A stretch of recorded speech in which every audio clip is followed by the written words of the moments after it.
पढ़िए एक नाविक की ऐसी कहानी जो अनपढ़ होकर भी भगवान के श्लोक और महिमा सुनते सुनते उसकी वास्तविकता को समझ जाता है और जीवन में बड़ी आसानी से उतार लेता है।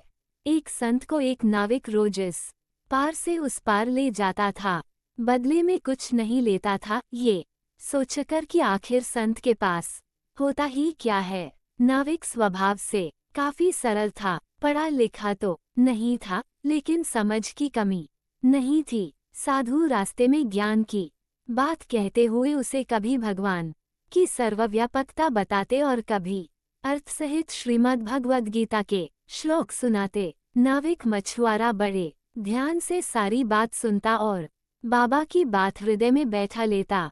एक दिन साधु नाविक को अपनी कुटिया में ले गए और बोले, वत्स, मैं पहले एक व्यापारी था, धन तो कमाया था, लेकिन अपने परिवार को आपदा से नहीं बचा पाया। अब तक मैंने ये धन अपने पास संभाल कर रखा था, लेकिन अब ये धन मुझे मेरे काम का नहीं लगता, क्योंकि मेरे पास अपना कोई नहीं रहा। तुम इसे ले लो, तुम्हारा जीवन संवर जाएगा, तेरे परिवार का भला हो जाएगा। नाविक बोला, नहीं बाबाजी, मैं ये धन नहीं ले सकता।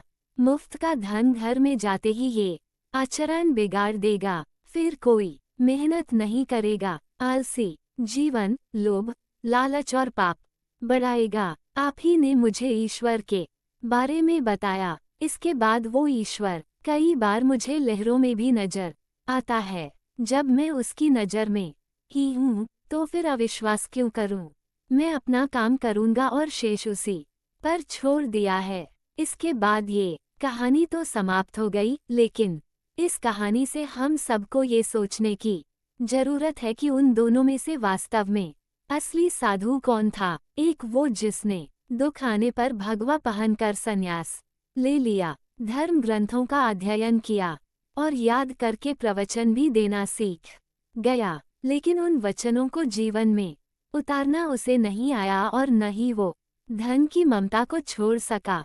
वहीं एक वो निर्धन नाविक जिसको ये भी नहीं पता कि सुबह के खाने के बाद शाम की रोटी वो जुटा भी पाएगा या नहीं, फिर भी पराये धन के प्रति उसमें लालच का भाव नहीं जागा। उसे संसार में लिप्त रहकर भी निर्लिप्त रहना आ गया। उसने भगवा नहीं पहना, संन्यास नहीं लिया, लेकिन उसका ईश्वरीय सत्ता में विश्वास अडिग हो गया। अनपढ़ होकर भी उसने श्रीमद् भगवद गीता के श्लोक को समझकर अपने व्यावहारिक जीवन में उतार लिया।